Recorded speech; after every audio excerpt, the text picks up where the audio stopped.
আজকাল দেখবেন কেউ যদি ডাক্তার হয়, কারো সন্তান যদি ডাক্তার হয়, ব্যারিস্টার হয়, লয়ার হয়, জজ হয়, দেখবেন তার বাক্যানে তার কাছে যাওয়া যায় না। সে কত অহংকার করে, আমার সন্তান ডাক্তার, আমার সন্তান ইঞ্জিনিয়ার, আমার সন্তান অমুক, আমার সন্তান তমুক, বলে কি বলে না? কিন্তু যেই শিক্ষার কথা আল্লাহ রাব্বুল আলামিন বললেন যে মানব জাতির জন্য, জীবনের মুক্তির জন্য, সফলতার জন্য, পরকালের জীবনে সে জান্নাতি চিরস্থায়ী হওয়ার জন্য যে শিক্ষার প্রয়োজন, ওই শিক্ষা কিন্তু আজকাল আমাদের সমাজে মূল্যায়ন না। যদি বলা হয় তোমার ছেলে, আমার ছেলে হাফেজ, বর্তমান শিক্ষিত মানুষগুলি তোরা বলে থাকে তোমার ছেলেটাকে তুমি নষ্ট করে ফেলাইছে, ভালো শিক্ষা তুমি দিতে পারো নাই, তোমার সন্তানরা মাদ্রাসা করবে, মানুষের কাছে চায়া চায়া খাইবে, এই দুনিয়াতে সে তার জীবনটাকে বরবাদ করে ফেলেছে, বলে কি বলে না? আছে না নাই? আপনাদের ঘুম ধরছে তাই না? অশেষ করে দিই, বুঝতে পারছি। তাহলে বোঝা গেল আজকাল কোরআন হলো পৃথিবীর সবচেয়ে শ্রেষ্ঠ বস্তু। এই কোরআনের এই যে বিসমিল্লাহ আছে, বিসমিল্লাহর বাজে আছে, এই বা যদি এক পাল্লায় রাখা হয়, তামাম অর্ধ কোটি দুনিয়া যদি অপর পাল্লায় রাখা হয়, এই বার বিসমিল্লাহর বার নক্তাটাই ভারী হয়ে যাবে, বলেন সুবহানাল্লাহ। সে দুনিয়া এবং আখিরাতে সফল কাম হয়ে যাবে। রাসূল বলেছেন ইকরা ওয়ারতাকি ওয়ারাত্তিল কামা কুনতা তুরাত্তিল ফাইন্না মানজিলাকা ইনদা আখিরি আয়াতিন তাকরাউহা।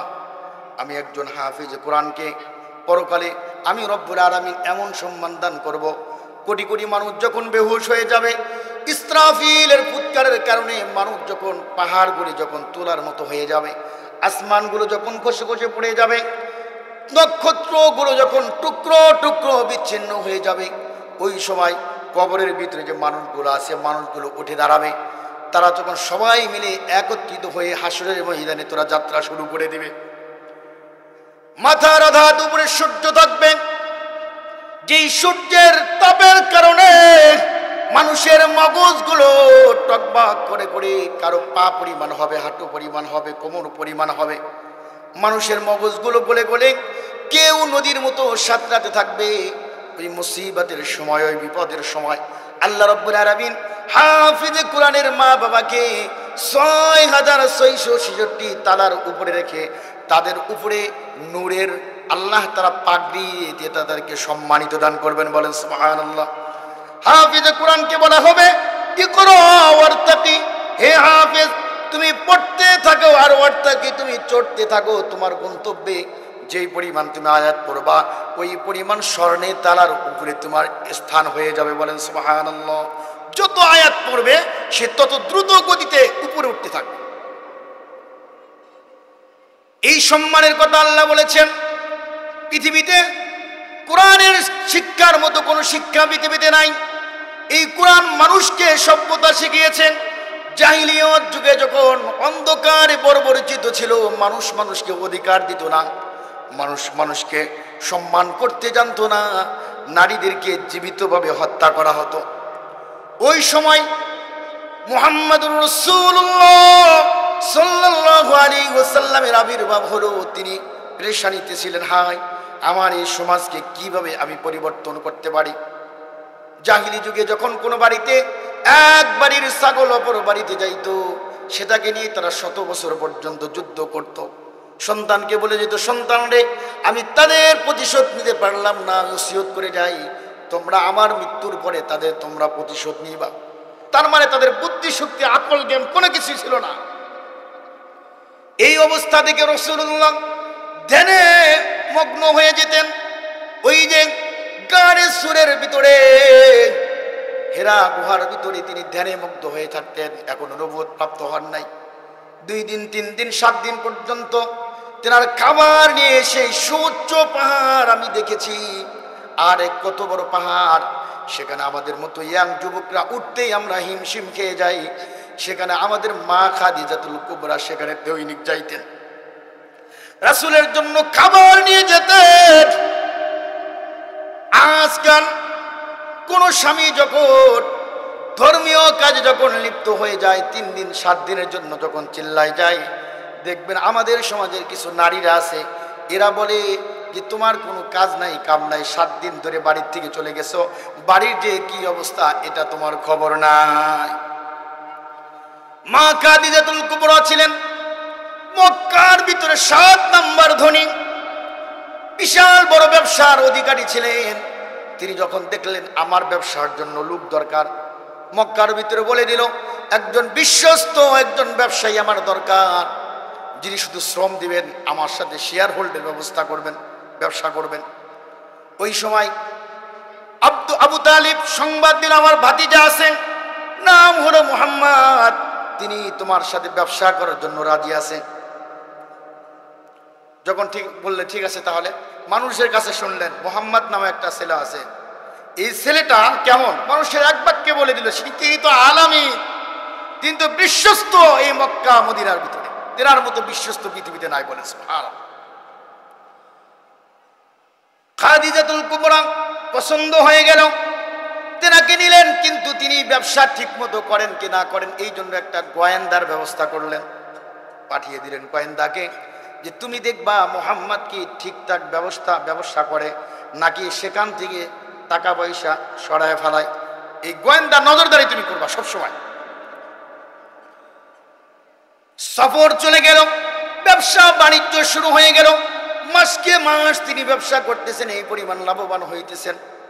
ব্যবসার টাকা এক বিন্দু পরিমাণ সেখান থেকে নড়াচড়ার কোনো ব্যবস্থা নাই। গোয়েন্দা সংস্থা এসে বলল খাদিজা এমন কি মানুষ হতে পারে যিনি তোমার টাকা তো দূরের কথা, ব্যবসার টাকা তো দূরের কথা, তিনি এই পরিমাণ লাভবান হয়েছেন যে আমাদের সমাজে যত ব্যবসায়ী আছে সমস্ত ব্যবসার চাইতে তিনি 3 গুণ লাভবান হয়েছে, বলেন সুবহানাল্লাহ। এবং তিনি এতই বিশ্বস্ত ওই ব্যবসার টাকাটা তিনি নড়াচড়া করেন। খাদিজার কাছে সংবাদ গেল, খাদিজা রাদিয়াল্লাহু তাআলা আনহা তিনি বললেন ঠিক আছে, এমন একজন ব্যবসায়ী তো আমার দরকার, বলে দাও ওই মুহাম্মদ নামে ব্যবসায়ীকে আমি বিবাহের প্রস্তাব দিয়ে দিলাম, বলেন সুবহানাল্লাহ। মক্কার 7 নাম্বার ধনী, খামখেয়ালি কথা। বললেন তার গার্ডিয়ানকে ডাকো, বলা হলো তার বাবাও নাই, দাদাও নাই, মাও নাই, কিন্তু তার দায়িত্বে আছেন তার চাচা আবু তালেব। আবু তালেবকে সংবাদ দেওয়া হলো, আবু তালেব রাজি হয়ে গেলেন যে বাতিজারে মক্কার এই ধনী ব্যক্তিদের মধ্যে তিনি একজন সম্ভ্রান্ত পরিবারের লোক। এই খাদিজা তোমার বিবাহ করার জন্য প্রস্তাব করেছে, তুমি কি বলো? মুহাম্মদ সাল্লাল্লাহু আলাইহি ওয়াসাল্লাম চাচাকে এমন মানতেন, বললেন চাচা আপনি প্রস্তাব দিয়েছেন, আমার দ্বিমত করার কোনো অবকাশ নাই, আমি দ্বিমত করতে পারি না, আপনি বলছেন আমি রাজি। বিবাহ শাদী সম্পাদন হয়ে গেল। এত বড় ধনাঢ্য ব্যক্তি খাদিজা বিবাহ হওয়ার পরে মুহাম্মদ সাল্লাল্লাহু আলাইহি ওয়াসাল্লামকে বললেন মুহাম্মদ আমি আমার সমস্ত সম্পত্তি তোমার পায়ের নিচে দিয়ে দিলাম, তুমি যেভাবে ইচ্ছা সেভাবেই খরচ করো, আমার পক্ষ থেকে কোনো আপত্তি নাই, বলেন সুবহানাল্লাহ। আজকাল মহিলাদেরকে যদি দেখবেন এমন কিছু মহিলাও আমাদের সমাজে আছে, স্বামী ক্যান্সার রোগে আক্রান্ত হয়ে গেছে, জটিল কঠিন রোগে আক্রান্ত, কিন্তু ওই স্বামীকে নিজের বালাটা বিক্রি করে চিকিৎসা করাবে, এমন নারী পাওয়া আমাদের সমাজে বড় দুষ্কর, বলেন ঠিক না ভাই? ঠিক। তাকে যদি বলা হয় তোমার বালাটা বিক্রি করে একটু চিকিৎসার ব্যবস্থা করো, দেখবেন 1000-এ 2 জনে পাওয়া যাবে।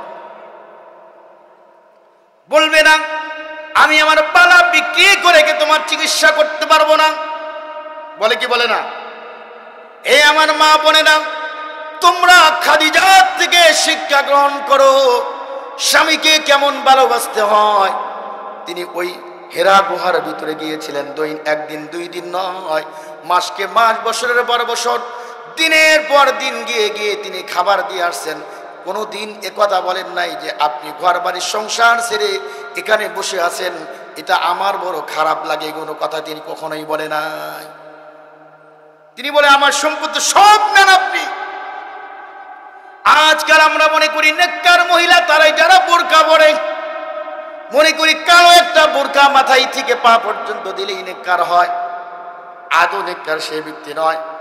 বলা হয় 5 ওয়াক্ত নামাজ পড়লেই ওই ব্যক্তি নেককার মহিলা, কিন্তু রাসূল বলেন না, ওই ব্যক্তি নেককার মহিলা কখনো এই নামাজ এবং পর্দার কারণে হতে পারে না। নেককার মহিলা তো সে যে ব্যক্তি চাকরি করে কাজকর্ম করে তার স্বামী যখন বাড়িতে আসে সে সমস্ত কাজগুলো বন্ধ করে স্বামীর মুখে হাসি ফোটায়, উনি হচ্ছেন নেককার মহিলা। বলেন সুবহানাল্লাহ। নেককার মহিলাদের 4টি বৈশিষ্ট্য আছে, শুনবেন। মা বোনেরা আছেন, মা বোনদের ওয়াজ কেউ করে না, শুধু পুরুষদের ওয়াজ করে। জুমার সময় পুরুষ, মাহফিলেও পুরুষ, বিভিন্ন জায়গায় শুধু পুরুষদের ওয়াজ, মহিলাদের ওয়াজ সমাজ থেকে উঠেছে। মহিলাদের টুকটাক ওয়াজ করতে চায়, আপনারা বিরক্ত হবেন। প্রধান বক্তা আছেন, তিনি আপনাদের ওয়াজ করবেন, আমি মহিলা নিলাম, কি বলেন? অনুমতি দিলেন তো? দিবেন? আচ্ছা, মা বোনদের নেককার হওয়ার জন্য 4টি বৈশিষ্ট্য রাসূল এক হাদিসের মধ্যেও বলেন, মা বোনেরা 4টি কাজ যদি করে সে সরাসরি 8টি যে কোনো জান্নাত থেকে দরজা খোলা থাকবে, যে কোনো জান্নাতে সে ঢুকতে পারবে। বলেন সুবহানাল্লাহ। কয়টি কাজ? 4টি। রাসূল বলেন, আল মাররাতু ইযা সাল্লাত খামসাহা, যে মহিলা 5 ওয়াক্ত নামাজ পড়বে, অসামাত শাহরাহা, আর যে ব্যক্তি রমজান মাস আসলে রোজা রাখবে, ও আতাআত বালাহা, আর যে ব্যক্তি স্বামীর আনুগত্য হয়ে থাকবে, স্বামী যা বলবে সেটাই মানবে, শরীয়ত গৃহীত কাজ ব্যতীত প্রত্যেকটি স্বামীর কথা মহিলাদের জন্য মানা হলো ফরজ। 4 নম্বর হলো ওয়া আহসানাত ফারজাহা, মেয়েদের লজ্জাস্থান যদি হেফাজত করতে পারে, রাসূল বলেন 4টি গ্যারান্টি যদি দিতে পারো মা, তোমার জন্য জান্নাতের 8টি দরজা খোলা থাকবে, যে কোনো দরজা দিয়ে তুমি সহজেই জান্নাতে যেতে পারবা। বলেন সুবহানাল্লাহ। এত সহজ আমল, শুধুমাত্র 5 ওয়াক্ত নামাজ পড়া, রমজানে রোজা রাখা, স্বামীর কথা মানা, আর 4 নম্বর হলো লজ্জাস্থানে হেফাজত করা। পুরুষদের বেলা কি আল্লাহ এটা বলছেন? পুরুষদের বেলা কত আমল, আমলের কোনো শেষ নাই।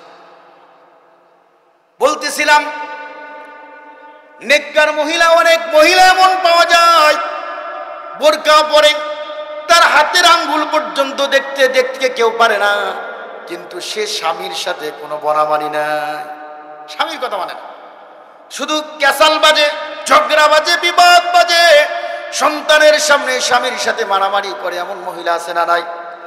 আজকাল মহিলাদের ডিভোর্স বেশি হয়ে যাইতেছে, পরকীয়া বেশি হচ্ছে।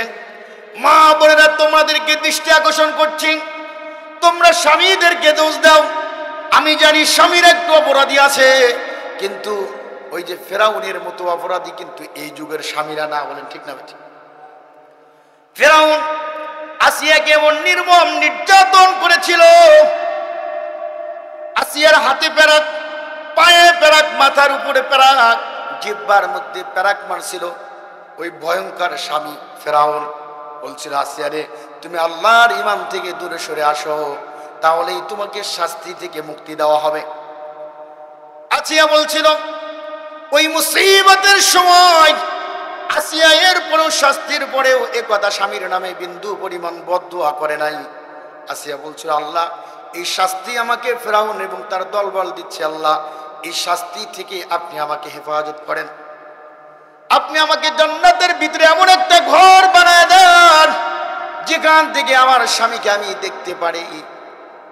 এটা হলো মা বোনদের জন্য শিক্ষা আসিয়ার কাছে।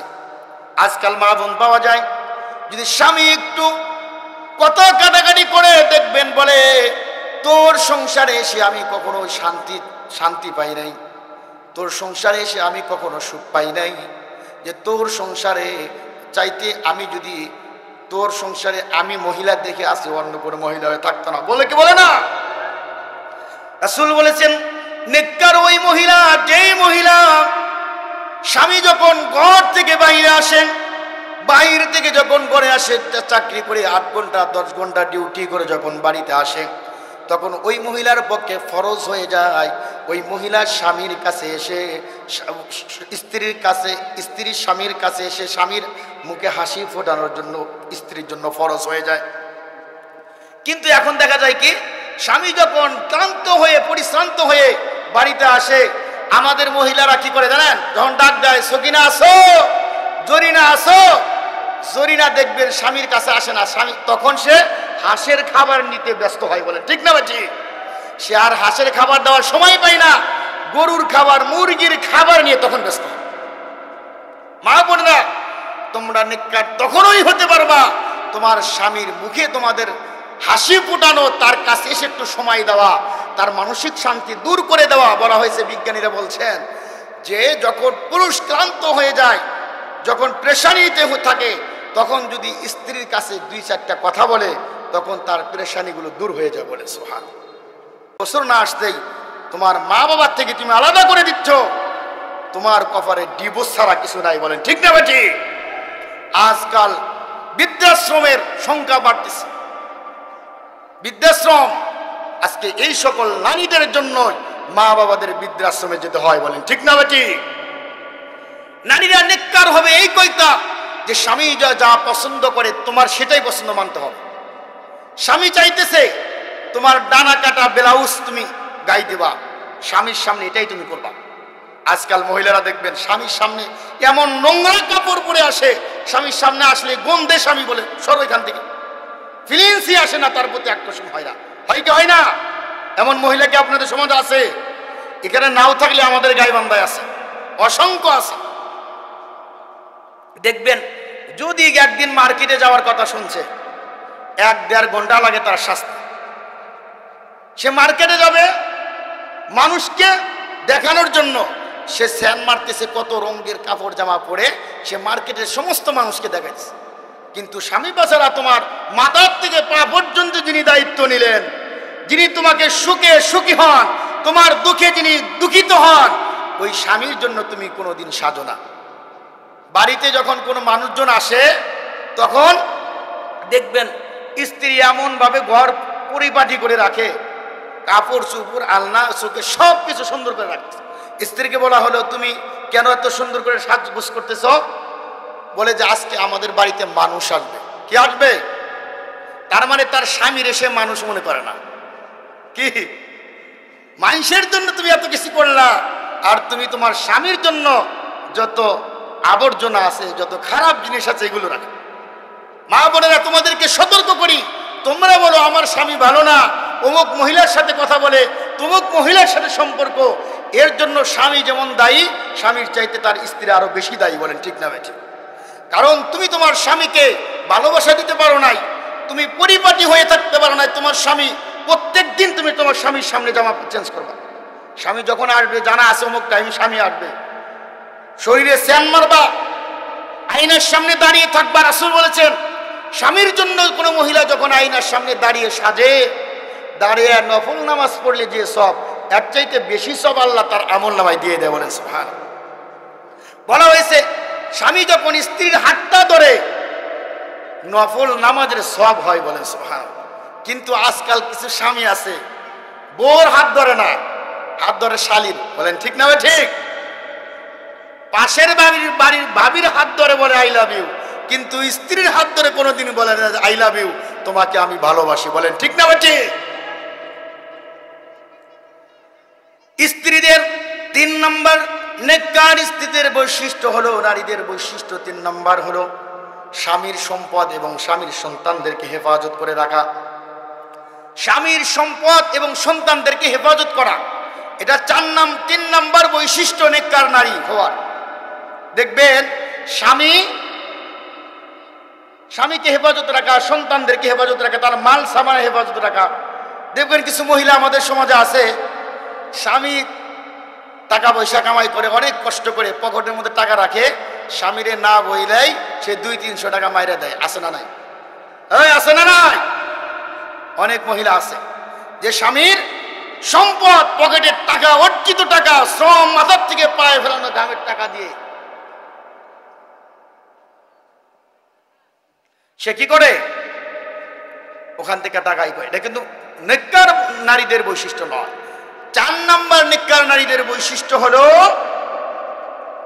স্বামীর মনে কষ্ট না দেওয়া। এটাই আমার শেষ, এটা আলোচনা করে আমি শেষ করব। স্বামীর মনে কষ্ট, আজকাল 98% মহিলারা স্বামীর মনে কষ্ট দেয়। বলেন ঠিক না বেঠিক? দেয় না ভাই? স্বামীকে এমন কথা বলে যে স্বামীর কলিজা ছিদ্র হয়ে যায়, বলতে পারে না। স্বামীর নামে মামলা দায় করে কিছু বললে আছে না নাই? দেখবেন 1 বছর পরিমাণ সে ঘর সংসার করছে, কিন্তু স্বামী যখন চিন্তা করলো যে স্ত্রী তো আমার কথা মানে না, সে থানায় মামলা জারি করছে, নারী নির্যাতন মামলা। বলছে আমার দর্শন করে। তোমার 1 বছর 2 বছর হলো বিয়ে হয়েছে, এবার ঘর সংসার করছো, তখন তো তুমি ঘর নারী নির্যাতন মামলা দাও নাই। স্বামীরে টর্চারিং করে। অনেক স্ত্রী এমন আছে স্বামীর মনে কষ্ট দেয়। এই জন্য স্বামীর মনে কষ্ট দেওয়া যাবে না। বলতেছিলাম আসিয়া এমন এক মুহূর্তে স্বামীর জন্য বলে না, আল্লাহ আমার স্বামী আমার উপর জুলুম করতেছে, তুমি তাকে ধ্বংস করে দাও, এমন কথা কিন্তু বলে নাই। বলছেন কি, আল্লাহ আমার জুলুম করতেছে, এই জুলুমের হাত থেকে তুমি আমাকে রক্ষা করো। এ কথা আরো বলছে, আল্লাহ তুমি আমার স্বামীকে যেন ধ্বংস করো না। আজকাল মহিলা ওরে বলবে কি, তুই আমার এত নির্যাতন করলি, তুই যেন ট্রেনের তলে পড়ে মরে যাস, গাড়ির নিচে পড়ে মরে যা। বলে কি বলে না? মা বোনদেরকে বলবো, তোমরা কখনো কোনো অবস্থাতেই স্বামীদের নামে বদদুয়া করা যাবে না। স্বামী হোক তোমার হীরার টুকরা। যার স্বামী আছে পৃথিবীর সবচেয়ে দামি জিনিস তার কাছে আছে। যার স্বামী নাই পৃথিবীতে তার কিছুই নাই। এটা যাদের ডিভোর্স হয়েছে এরা বুঝে, ডিভোর্স হওয়ার আগে বুঝবো না। এই জন্য প্রিয় ভাইরা আমার, যেহেতু আমাদের মেহমান এসেছেন, তারা আলোচনা করবেন। আমার আলোচনা আমি ফিনিশিং দিতে পারলাম না। আমার টার্গেট ছিল এটা ফিনিশিং দিয়ে আমি যে আয়াত নিয়েছিলাম এটা শেষ করে দেওয়ার জন্য। যাই হোক, যতটুকু আলোচনা করছি, সর্বপ্রথম আমাকে এবং আপনাদের প্রত্যেককেই এই আলোচনাগুলো দ্বীনের স্বার্থে আল্লাহর জন্য মানার জন্য তৌফিক দান করেন। সকলে বলি না আমিন। সর্বপ্রথম আমাকে এবং আপনাদের সকলকে এর উপরে আমল করে আমাদের মা বোনদেরকে বিশেষ করে এই 4টি বৈশিষ্ট্য অর্জন করার জন্য তৌফিক দান করুন। সকলে বলি না আমিন। আর বিশেষ করে পরিশেষে একটা কথা আমি বলে যাই, এই যে আপনাদের এই মাদ্রাসা, এটা হচ্ছে কোরআনের বাগান। আমার আলোচনা ফিনিশিং দিচ্ছি। এখান থেকে কোরআনের পাওয়ার হাউস তৈরি হয়, এখানে ইমানের পাওয়ার হাউস তৈরি হয়, এখানে কোরআন আলো তৈরি হয়। এখানে যারা সহযোগিতা করছেন টাকা দিয়ে, অর্থ দিয়ে, সময় দিয়ে, গ্রাম দিয়ে, শ্রম দিয়ে, আল্লাহ বলেন প্রত্যেকটা শ্রম কোনো বিফলে যাবে না। কিয়ামতের ময়দানে এই শ্রমের কারণে আল্লাহ তাআলা তাদেরকেও তালবে ইলমদের সাথে, হাফেজদের সাথে, মাদ্রাসাওয়ালাদের সাথে জান্নাত দান করবে। বলেন সুবহানাল্লাহ। এই মাদ্রাসা সহযোগিতা করবেন তো ইনশাআল্লাহ? কে কে করবেন না হাত উঠান তো দেখি। দেখছেন কে কে করবেন? হাত উঠান। বলেন লিল্লাহে তাকবীর, নারায়ে তাকবীর, নারায়ে তাকবীর। করবেন তো ইনশাআল্লাহ? আল্লাহ রাব্বুল আলামিন আমাদের সকলকে কবুল করুন। ওয়া আখিরু দাওয়ানা আলহামদুলিল্লাহি রাব্বিল আলামিন। আসসালামু আলাইকুম ওয়া রাহমাতুল্লাহি ওয়া বারাকাতুহু।